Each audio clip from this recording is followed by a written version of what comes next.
Shalom Elohim. Baik Bapak Ibu sekalian, hari ini kita akan belajar bagaimana Tuhan mengajari kita menyembah Dia dalam kasih. Mari kita buka kitab Mazmur ya. Mazmur 27 ayat 5 ya. Demikianlah firman Tuhan. Berbahagialah orang yang telah membuat penuh tabung panahnya dengan semuanya itu. Ia tidak akan mendapat malu apabila ia berbicara dengan musuh-musuh di pintu gerbang. Jadi Bapak Ibu sekalian, kita ini adalah bagaikan pahlawan yang sudah dipersiapkan Tuhan untuk melawat negeri ini, untuk melawat bangsa-bangsa, untuk melawat jiwa-jiwa. Kita dipanggil Tuhan dan telah dipersiapkannya untuk menjadi pahlawan. Pahlawan apa? Pahlawan iman. Dan kisah Mazmur ini adalah tulisan daripada Salomo. Ketika dia menggambarkan bahwa kalau orang mau berperang dan dia akan nanti setelah perang disebut sebagai pahlawan, sebelum dia berperang, dia harus mempersiapkan tabung panahnya yang berisi anak-anak panah. Dan anak-anak panah itu harus penuh di dalam tabung panah itu. Jadi tabung panahnya harus penuh. Jadi kalau dia nanti akan berperang, dia siap menghadapi musuh dengan segala pertempurannya. Dia tidak khawatir, dia tidak ragu, dan dia tidak mempermalukan dirinya sendiri. Karena apa? Karena dia sudah mempersiapkan dirinya sebaik mungkin dengan terpenuhinya tabung panahnya itu dengan anak-anak panah yang begitu padat dan siap untuk ditembakkan dan membunuh musuh-musuh. Artinya apa? Artinya saudara dan saya sudah dipersiapkan Tuhan untuk mengalami sebuah pertempuran di dunia ini. Yaitu pertempuran apa? Pertempuran iman. Kita tidak berperang melawan darah dan daging. Kita tidak berperang melawan manusia. Manusia bukanlah musuh kita. Kita berperang dengan kuasa-kuasa kegelapan, roh-roh jahat di udara yang masuk menjelma ke dalam diri manusia dengan pikiran-pikiran mereka yang sesat, dengan argumentasi yang menyangkali Yesus Kristus adalah Tuhan. Jadi saudara dan saya dipersiapkan Tuhan untuk menjadi pahlawan-pahlawan iman, menegakkan iman kebenaran Tuhan di muka bumi. Jadi kita harus memenuhi seluruh perlengkapan senjata Allah di dalam tubuh kita. Salah satunya adalah kita harus mengisi tabung panah kita dengan anak-anak panah yang siap ditembakkan untuk mengalahkan musuh. Yaitu apa? Iblis dan antek-anteknya. Dan kita berhadapan dengan semuanya itu, kita tidak boleh lengah. Jadi kalau setiap kita sudah dibaptis, sudah percaya Yesus, sudah diperlengkapi dengan karunia-karunia Roh Kudus, sudah dibaptis oleh Roh Kudus juga, karena Tuhan Yesus sendiri yang membaptis kita dengan Roh Kudus. Karena Yohanes berkata, aku membaptis kamu dengan air sebagai lambang pertobatan, tetapi Dia yang akan datang daripadaku akan membaptis kamu dengan air dan dengan Roh Kudus dan dengan api. Jadi kita sekarang dibaptis oleh Roh Kudus, artinya kita hidup di dalam Roh. Oleh karena kita hidup di dalam Roh, maka saudara dan saya harus memiliki apa? Apa itu yang disebut dengan anak-anak panah? Anak-anak panah itu berbicara tentang senjata-senjata. Apa senjatanya? Salah satu yang paling kuat adalah kasih. Karena kita tidak melawan musuh. dengan kebencian. Kita melawan musuh, artinya kita melayani mereka dengan kasih, dengan tutur kata, dengan perbuatan kasih. Jadi isilah tabung panah kita dengan anak-anak panah kasih. Sebab Tuhan melawat umatnya di muka bumi hanya satu senjatanya, kasih. Tanpa kasih, Tuhan tidak mungkin menebus kita. Karena dengan kasihlah dia mau datang, dia rela menjadi manusia. Firman Allah yang hidup itu menjadi manusia, dia rela, dia menjelmakan dirinya menjadi manusia, merendahkan dirinya sama dengan manusia, walaupun dia setara dengan Allah. Itu karena kasih. Jadi karena dia melawat umatnya dengan kasih, maka kita mengisi tabung-tabung panah kita dengan kasih. Dan di situ dikatakan, berbagailah orang yang telah membuat penuh tabung panahnya dengan semuanya itu. Penuh, artinya kasih kita untuk melawat manusia, untuk melayani manusia, untuk melayani sesama, itu dengan penuh kasih. Jadi kalau hari ini kita tidak memiliki kasih, maka kita bukanlah siap untuk menjadi pahlawan.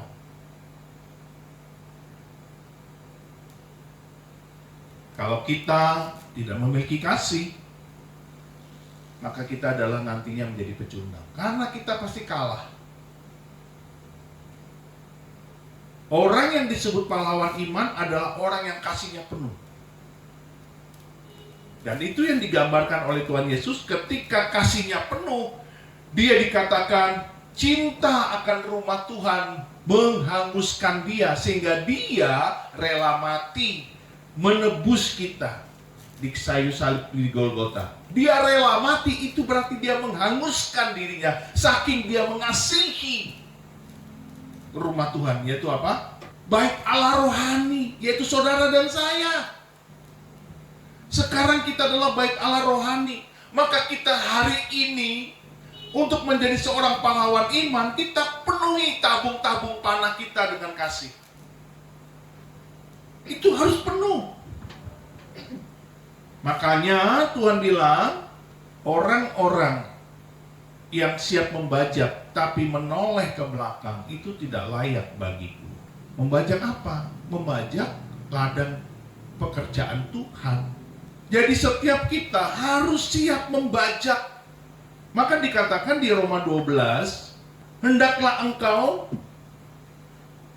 bernyala-nyala, hendaklah rohmu bernyala-nyala dan layanilah Tuhan. Orang yang rohnya bernyala-nyala itu harus penuh kasihnya. Tidak mungkin dia sebentar nyala, sebentar redup, lalu mati. Tidak mungkin. Tuhan bilang, hendaklah rohmu bernyala-nyala dan layanilah Tuhan. Seorang pahlawan, karena dia sudah prepare semuanya, dia berapi-api untuk memenangkan peperangan. Maka rohnya itu tidak pernah padam untuk maju ke medan perang. Dia nggak takut mengalahkan musuh. Dia nggak takut menyebarkan kasih. Dia nggak takut menghadapi perlawanan iblis. Dia siap untuk itu. Nah, kita harusnya mengerti betul bahwa kalau roh kita tidak bernyala-nyala, berarti itu identik sama dengan kasih kita nggak dalam, kasih kita nggak penuh. Orang yang rohnya bernyala-nyala, dia siap mati buat Tuhan. Mati apanya? Mati raganya, mati kedagingannya, mati apapun demi Tuhan. Dia siap untuk itu. Kalau kita masih berhitung, masih males-malesan, masih ya susah. Ya, mari kita lihat Matius 25 ayat 41 sampai dengan 46. Demikianlah firman Tuhan. Dan ia akan berkata juga kepada mereka yang di sebelah kirinya, "Enyalah dari hadapanku, hai kamu orang-orang terkutuk. Enyalah ke dalam api yang kekal yang telah sedia untuk iblis dan malaikat-malaikatnya." Ingat, neraka itu diciptakan untuk iblis dan para malaikatnya, bukan untuk manusia. Itu master plan-nya surga dari awal tidak menciptakan neraka untuk manusia, tapi untuk iblis dan para malaikatnya. Ini sebuah kabar gembira, kabar baik buat kita, sehingga kita ini sudah ditetapkan Tuhan dari awal penciptaan untuk menjadi penyembah-penyembah Dia di dalam roh dan kebenarannya, bukan menjadi penghuni api neraka. Bukan. Nah, kalau kita nanti menjadi bagian dari api neraka itu, nah ini yang disebut bukan pahlawan iman, yang tidak mengisi tabung panahnya dengan anak-anak panah yang penuh. Kita lihat, sebab ketika aku lapar, kamu tidak memberi aku makan. Ketika aku haus, kamu tidak memberi aku minum. Ketika aku seorang asing, kamu tidak memberi aku tumpangan. Ketika aku telanjang, kamu tidak memberi aku pakaian. Ketika aku sakit dan dalam penjara, kamu tidak melawat aku. Lalu mereka pun akan menjawab dia, katanya, "Tuhan, bila manakah kami melihat engkau lapar, atau haus, atau sebagai orang asing, atau telanjang, atau sakit, atau dalam penjara, dan kami tidak melayani engkau?" Maka ia akan menjawab mereka, "Aku berkata kepadamu, sesungguhnya segala sesuatu yang tidak kamu lakukan untuk salah seorang dari yang paling hina ini, kamu tidak melakukannya juga untuk aku." Jadi itu pelayanan kasih. Semuanya tentang kasih. Kita beribadah itu karena kasih. Kasih yang bagaimana, Pak Gembala? Sebagai ucapan syukur kita, maka kita beribadah. Di dalam ibadah itu kita memuji, kita menyembah, kita mendengarkan sabda Tuhan. Sebagai syukur kita karena kita sudah diselamatkannya. Rasa syukur itu makanya kita beribadah. Bukan kewajiban, bukan rutinitas, bukan habit atau sesuatu yang biasa kita kerjakan, tetapi sebagai rasa syukur. Maka ibadah yang seperti ini adalah ibadah yang dikenan Tuhan. Maka di dalam ibadah yang penuh dengan rasa syukur itu ada kasih di dalamnya. Tabung-tabung panah kita penuh dengan kasih. Maka ketika kita memuji menyembah Tuhan, ada emosional yang tercipta. Kita begitu merasakan kasih Bapa dan kita begitu merasakan kasih Yesus. Jamahannya membuat kita menangis ataupun kita emosional. Itu sebagai rasa syukur. Melayani itu bukan karena kita ini terpaksa, bukan karena kita ini sok gagah-gagahan, bukan karena kita ini tidak enak kalau dibilang tidak melayani, kalau kita ini takut disebut orang yang tidak melayani karena kok sudah dibaptis kok nggak melayani. Bukan, ini semua karena cinta kasih, karena syukur. Maka kontribusi kerajaan Allah itu kita kerjakan karena kasih. Maka pahlawan-pahlawan iman yang berdiri di pintu gerbang dan dia berhadapan dengan musuh, dia nggak gentar, dia nggak takut. Kenapa? Walaupun musuhnya seperti Goliat, dia nggak takut karena kasihnya lebih kuat dari apapun juga. Karena kasih itu adalah Allah itu sendiri yang mengerti, katakan amin. Allah adalah kasih. Jadi kalau orang mengasihi, itu berarti Allah ada di dalam dia. Jadi kalau Allah ada di dalam dia, tidak ada yang bisa mengalahkan dia. Tidak seorang pun, tidak satu pun. Virus, bakteri, tidak ada yang bisa mengalahkan dia. Maka saya waktu mengalami COVID itu, waktu COVID saya nggak takut. Kami sekeluarga tidak ada yang kena COVID. Karena saya begitu percaya dan yakin Tuhanlah pelindung kami. Karena saya mengasihi dia lebih dari segalanya. Maka tanya, ketika suster dari Kalkuta itu, Mother Teresa, Suster Teresa, melayani orang-orang kusta di Kalkuta itu, dia nggak takut kena bakteri virus daripada penyakit kusta, lepra itu. Kenapa? Karena kasihnya lebih besar dari sakit penyakit itu. Kasihnya lebih besar daripada si iblis yang menciptakan penyakit itu. Kasihnya lebih besar daripada virus, bakteri, lepra, dan kusta itu. Kasihnya lebih besar. Maka dia merangkul, dia memeluk, dia memandikan, dia mengambil orang-orang itu di comberan, di got-got. Dia tidak pernah takut. Karena apa? Kasihnya lebih besar. Maka dia meninggalnya penuh dengan kasih. Dia nggak pernah kena sakit kusta atau lepra. Sampai di sini kita berhadapan dengan musuh, tabung panah kita kosong, itu dikalahkan. Kan tidak ada kasih di dalam tabung panah kita. Tapi kalau tabung panah kita penuh dengan anak-anak panah kasih, baik kita menyembah, baik kita beribadah, baik kita mendengarkan firman Tuhan, itu semua terjadi lawatan Tuhan. Jiwa kita dipulihkan, jiwa kita disegarkan, jiwa kita mendapatkan ketenangan dan kedamaian. Karena jiwa kita ini butuh kasih.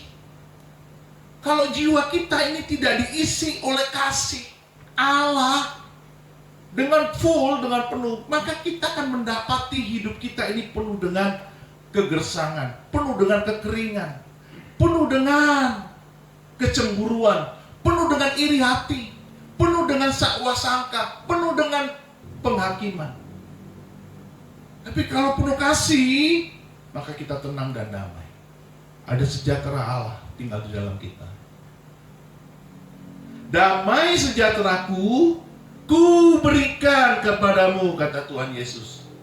Dan damai sejahteraku yang ku tinggalkan kepadamu, yang ku berikan kepadamu, tidak sama dengan damai sejahtera yang diberikan oleh dunia. Itu kasih. Maka ketika dia bertanya, kapan kami tidak melayanimu ya Allah? Ketika kau sakit dalam penjara, ketika kau miskin, ketika kau lapar, ketika kau tidak punya rumah, kapan? Itu karena kita tidak melakukan kasih. Maka kata Yesus, maka ia akan menjawab mereka, aku berkata kepadamu, sesungguhnya segala sesuatu yang tidak kamu lakukan untuk salah seorang dari yang paling hina ini, kamu tidak melakukannya juga untuk aku. Jadi jangan anggap enteng pelayanan-pelayanan kecil yang sepertinya tidak berarti. Jangan anggap enteng. Harus penuh tabung panah kita dengan anak-anak panah kasih. Jangan anggap enteng pelayananmu. Jangan anggap enteng pekerjaan-pekerjaan engkau yang menolong orang, membantu orang, memperbaiki sesuatu. Jangan anggap enteng. Yang paling hina artinya Tuhan tidak menargetkan kita melakukan sesuatu yang besar, yang great, yang apa ya? Kita kan senangnya yang begitu-begitu kan, yang wah, supaya kelihatan mewah. No. Yang paling hina artinya sederhana, artinya tidak dilihat, artinya tidak diperhatikan, tapi itu bermakna karena itu dilakukan dengan kasih. Ada maknanya di situ. Maknanya adalah kita layak di hadapan Tuhan, kita berkenan di hadapan Tuhan.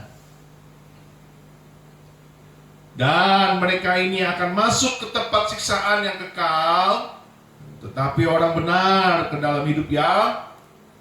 Jadi kalau kita menyatakan diri kita orang benar, ayo isi tabung panahmu dengan penuh anak-anak panah kasih. Isi. Tuhan tidak mengizinkan kita, tidak mau kita tinggal di tempat seharusnya iblis berada. No. Tetapi karena kita tidak memiliki kasih, tabung panah kita kosong, tabung panah kita tidak penuh, maka terpaksa dia bilang, dan mereka ini akan masuk ke tempat siksaan yang kekal. Saudara, jadi sebenarnya tidak ada choice, tidak ada pilihan untuk menjadi kosong tabung panah kita. Tidak, harus terisi supaya kita disebut pahlawan-pahlawan iman. Kita lihat ya, 1 Korintus 15 ayat 58. Demikianlah firman Tuhan. Karena itu saudara-saudaraku yang kekasih, berdirilah teguh, jangan goyah, dan giatlah selalu dalam pekerjaan Tuhan. Sebab kamu tahu bahwa dalam persekutuan dengan Tuhan, jerih payahmu tidak sia-sia. Tuhan bilang apa? Berdirilah teguh. Seorang pahlawan harus yakin, teguh itu yakin. Seorang pahlawan itu siap untuk berperang, siap untuk melayani. Jangan goyah. Jadi nggak ada kebimbangan, tidak ada. Imannya teguh, dan giatlah selalu dalam pekerjaan. Giat. Jadi kita harus giat. Jangan cuma sambil lalu, cuma asal atau sekadarnya. Giat. Pendeta, saya kan tidak full time. Gimana saya mau? Siapa bilang? Saya sudah buktikan saya tidak full time waktu saya masih kerja. Saya giat dalam ladang Tuhan. Pemuritan, pembaptisan, apalagi doain orang sakit, pelayanan ke penjara. Asal mau, nggak banyak alasan. Itu semua saya lakukan karena saya kasih, saya mengasihi. Karena kasih Allah itu sudah diimpartasikan dan dia tinggal di dalam saya. Jerih payahmu di dalam Tuhan tidak sia-sia. Maka kalau saudara sekarang tanya saya, Pak Pendeta, kalau dipanggil Tuhan, saya siap sekali. Sangat siap. Saya bahagia. Sudah meninggalkan warisan iman buat istri saya, buat anak-anak saya, tapi terutama buat mereka yang saya layani. Mereka yang pernah melayani, yang saya layani, itu ingat kata-kata saya, walaupun saya sudah lupa sebenarnya. Saudara tahu, ketika kami kemarin mengunjungi saudara kekasih kita yang sudah dipanggil Tuhan, ya, Triman Sialoho, dia stroke, dia HIV, dia TBC, kondisinya sudah kritis. Maka kami datang. Ketika dia melihat saya, dia tadinya nggak tahu karena kami pakai masker. Ketika dia melihat saya, matanya sebelah tuh nggak bisa jelas melihat, tapi yang kanan saja yang jelas melihat. Saya bilang, Triman, halo si Triman, shalom, ini Kak Anjar. Begitu dia mendengar saya, Kak Anjar langsung dia bergerak badannya. Dia ingin sesuatu, gitu gerak. Tadinya nggak bisa gerak, tapi dia ada sesuatu yang hidup karena dia tahu bahwa dulu saya pernah meninggalkan sesuatu di dalam hatinya, yaitu kasih kasih Tuhan. Bahwa dia berharga di mata Tuhan. Dan ketika kami pulang, saya bisikin kepada dia, Rimen, minta ampun kepada Tuhan. Minta ampun. Tuhan mengasihimu. Tuhan Yesus mengasihimu. Saya bisikkan di telinga dia, Tuhan mengasihimu.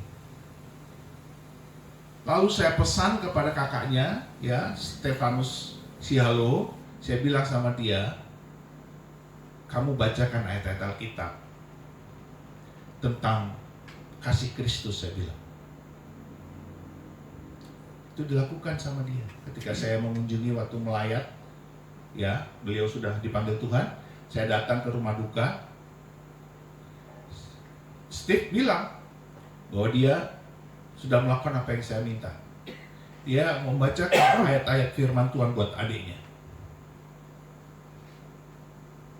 Saudara, kasih itu hanya satu-satunya yang membuat kita kuat, sembuh, bebas, kita menjadi orang waras. Itu hanya kasih Tuhan. Jadi kalau ada yang gak waras, yang aneh, berarti kasihnya gak penuh.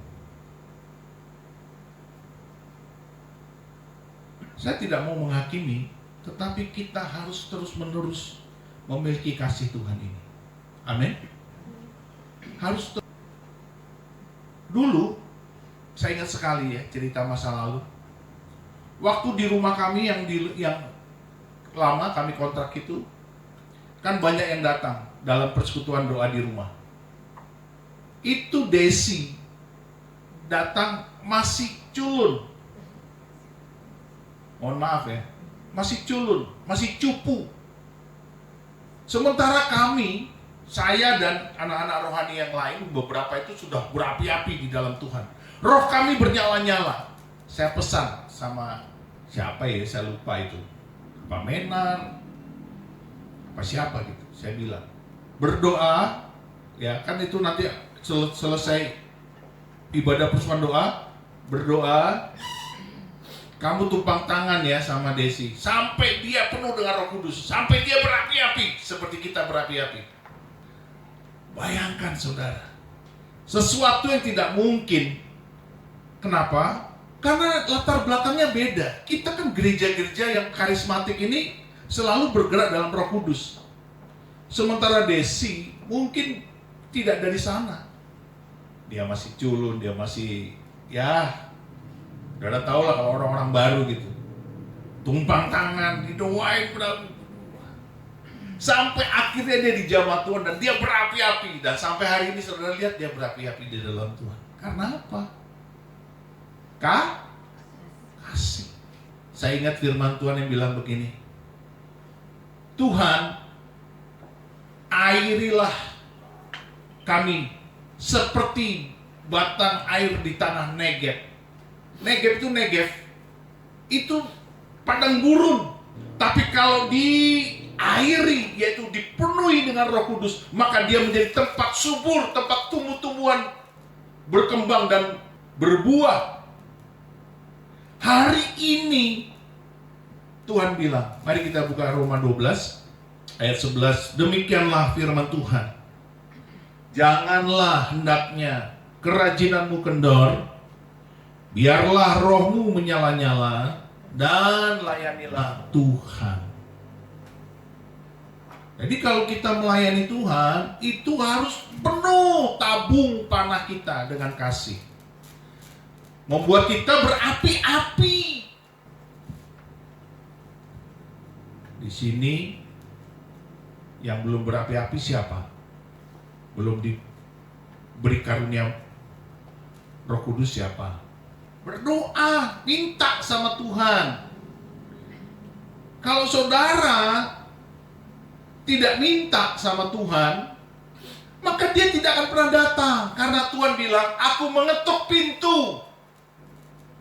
Aku mengetuk pintu. Jadi Tuhan itu penuh dengan sopan santun. Dia mengetuk pintu. Kalau kita tidak bukakan, kalau kita sendiri tidak membuka hati, kalau sendiri kita tidak meminta, maka dia tidak akan masuk.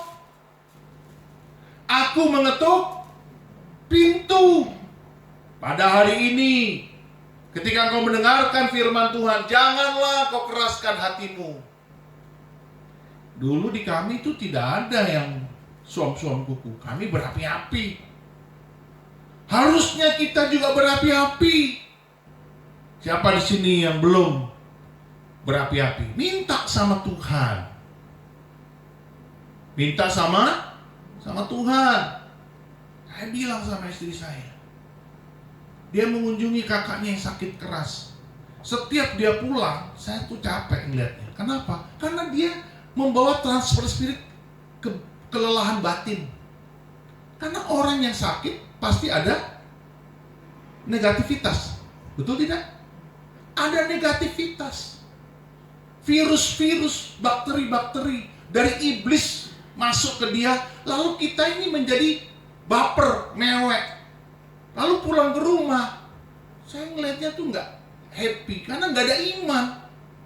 Maka saya bilang, kamu pergilah ke kakakmu dan sampaikan firman Tuhan.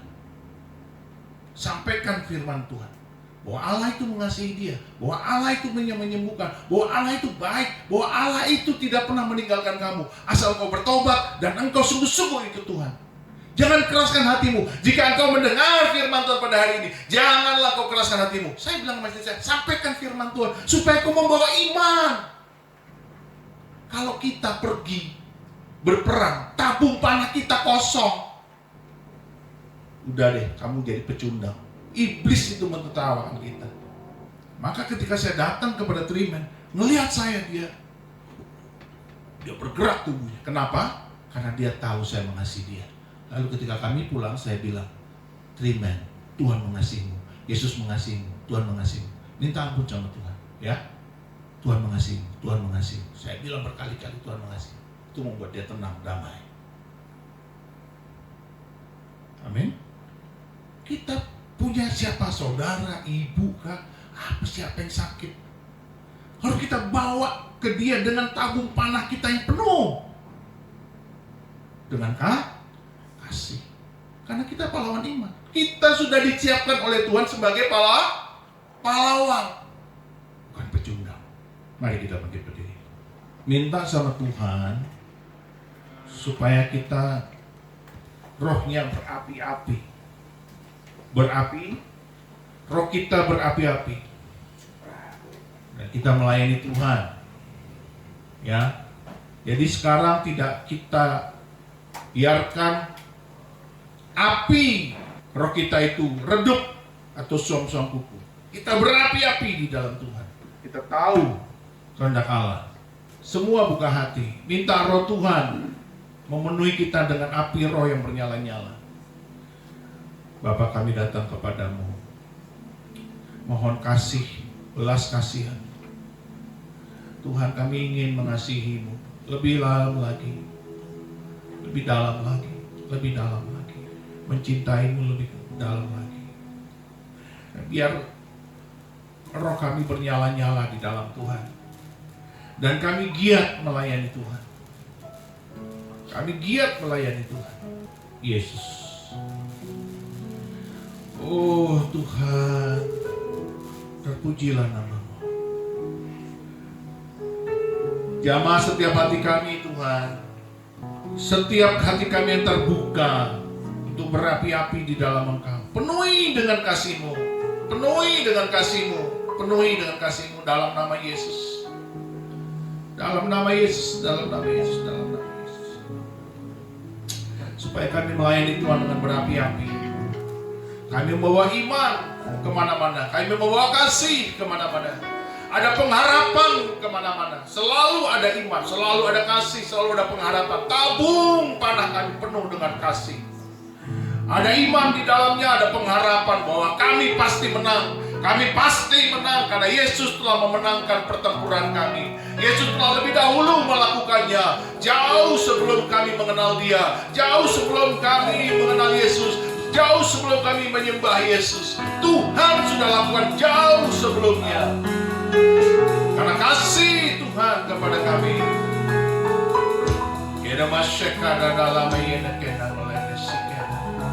Tuhan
bersyukur kepadamu. Semuanya kau tampakkan kepada kami, supaya kami mengerti, memahami maksud dan rencana Tuhan dalam hidup kami, yaitu kami menjadi pahlawan-pahlawan iman di muka bumi, dengan tabung-tabung panah kami yang penuh terisi dengan anak-anak panah kasih. Di dalamnya ada iman dan pengharapan. Kami hidup di dalam kemenangan demi kemenangan, sebab telah kau ciptakan kami menjadi pahlawan-pahlawan iman. Terima kasih Bapa, kami bersyukur kepadamu. Di dalam nama Yesus, berkatilah kami Tuhan, dalam setiap perjalanan hidup kami, dalam setiap langkah hidup kami, dalam setiap jalan-jalan kami. Kami percaya Tuhan, Engkau tidak akan pernah meninggalkan kami, karena Engkau beserta kami, di dalam kami, dan selalu menaungi kami. Engkaulah Immanuel, oh Allah beserta kami. Terima kasih Tuhan, kami percaya hari ini Engkau bangkitkan roh kami berapi-api. Kau buat kami bernyala-nyala, Kau sembuhkan, Kau pulihkan, Kau buat kami Tuhan tidak bercacat dan tidak bercela di hadapan-Mu. Oh terpujilah nama Tuhan.